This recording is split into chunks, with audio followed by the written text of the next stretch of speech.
Welcome to J moms kitchen. எல்லா போலும் இறைவனுக்கே.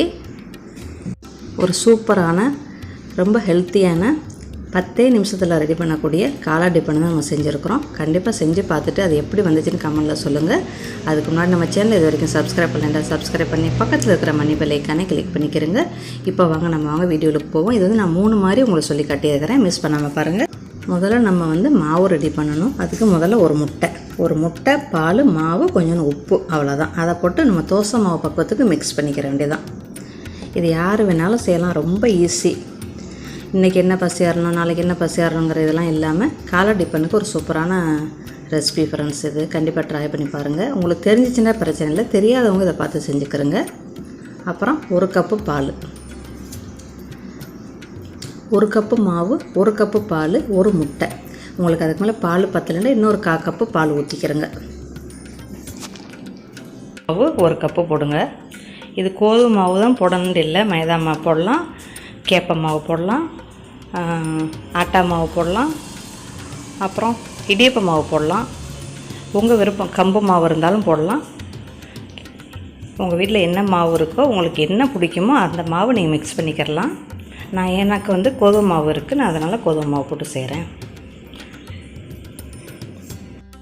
இப்போ நம்ம உப்பு போடணும். உப்பு போடல, இன்னும் உப்பு போட்டுக்கிறோங்க.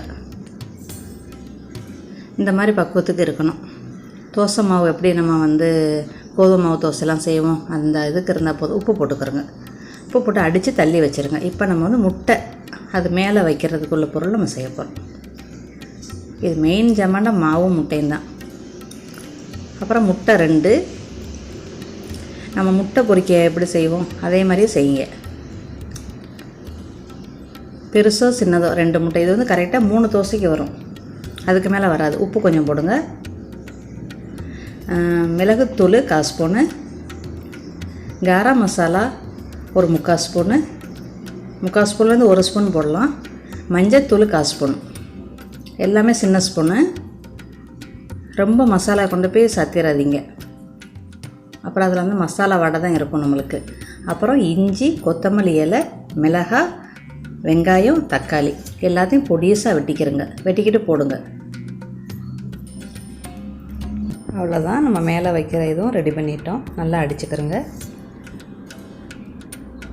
இன்னும் கொஞ்சம் எக்ஸ்ட்ரா உங்களுக்கு வெங்காயம் வேணும், இல்லை கேரட்டு போடணும், கோபிஸ் போடணும் அப்படின்னா நீங்கள் போட்டுக்கரலாம்.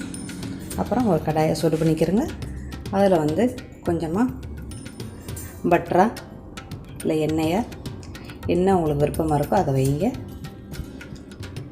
வயசானவங்களாக இருந்தால் எண்ணெய் செய்யாமல் கூட ஊற்றலாம். லைட்டாக எண்ணெயை தடவிக்கிறங்க. அப்புறம் ஒரு தோசைக்கரண்டி ஒரு ஆப்பை ஊற்றுங்க, போதும். என் சட்டிக்கு இது கரெக்டாக வரும். இந்த கடாய் இல்லைன்னா நீங்கள் தோசைக்கல்லில் செய்யுங்க, ஒன்றும் பிரச்சனை இல்லை. அப்புறம் ஒரு அரை நிமிஷம் மூடி வைங்க. இப்போ நம்மளுக்கு அரை நிமிஷம் வெந்துருச்சு. இப்போ நம்ம எடுத்துட்டு நம்ம முட்டை கலவை வச்சுருக்கிறோம்ல அதை மேலே வைக்கணும். கீழெல்லாம் லைட்டாக என்ன செய்யும், வடியும். அதை பற்றிலாம் கவலை இல்லை, நீங்கள் பாட்டுக்கு ஊற்றுங்க. இதில் நம்மளுக்கு கரெக்டாக சட்னி ஆப்பை இருக்குல்ல, அதில் 2 ஆப்பை வரும். ஒரு ஆப்பை பாருங்கள், பாதி தான் வருது. அப்போ இன்னொரு ஆப்பை நம்ம வைக்கணும். வச்சு ஃபுல்லாக மூடிடுங்க.